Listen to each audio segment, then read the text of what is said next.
Pirmado na ni Pangulong Duterte ang Executive Order No. 77 na nagbabawal sa mga travel junket o magarbong biyahe ng mga opisyal ng gobyerno. May news to go si Joseph Morong.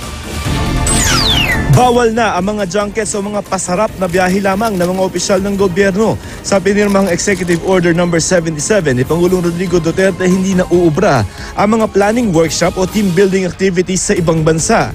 Ang pwede na lamang ay may mga biyaheng may kinalaman sa trabaho o may pakinabang ang gobyerno, yung kailangan ng opisyal o empleyado sa pulong at kung hindi masyadong mahal ang biyahe. Hindi rin bibigyan ng travel authority at hindi sagot ng gobyerno ang biyahe ng mga pribadong individual, mga konsultant, maging mga asawa at anak ng mga opisyal ng gobyerno, maliban na lamang kung kailangan sila base sa diplomatic protocol. Bawal din ang biyaheng sagot ng isang pribadong source katulad ng mga kontraktor na mga proyekto. Hindi biro ang nagagastos ng gobyerno sa mga biyahe sa loob at labas ng bansa. Sa report ng Commission on Audit ng 2017, umabot ito sa 14.5 billion pesos.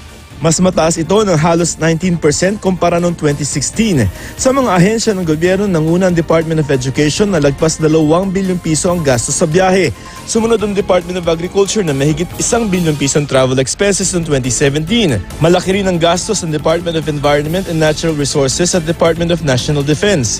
Ang Pangulo may sinibak ng mga opisyal na gobyerno dahil umano sa pagja-junket, tulad din na dating Dangerous Drugs Board Chairman Dionisio Santiago, 5 commissioner na Presidential Commission on the Urban Poor sa pangunguna ng chairman nito na si Terry Ridon at Maritime Industry Authority o Marina Administrator Marshal Amaro III.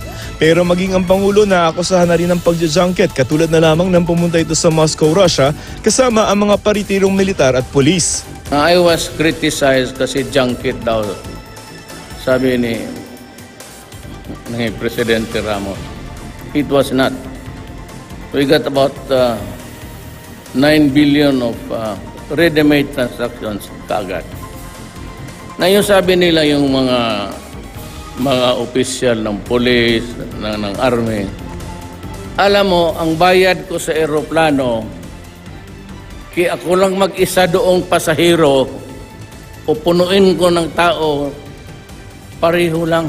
Suportado naman ang Civil Service Commission ang paglalabas ng EO. Joseph Morong, GMA News.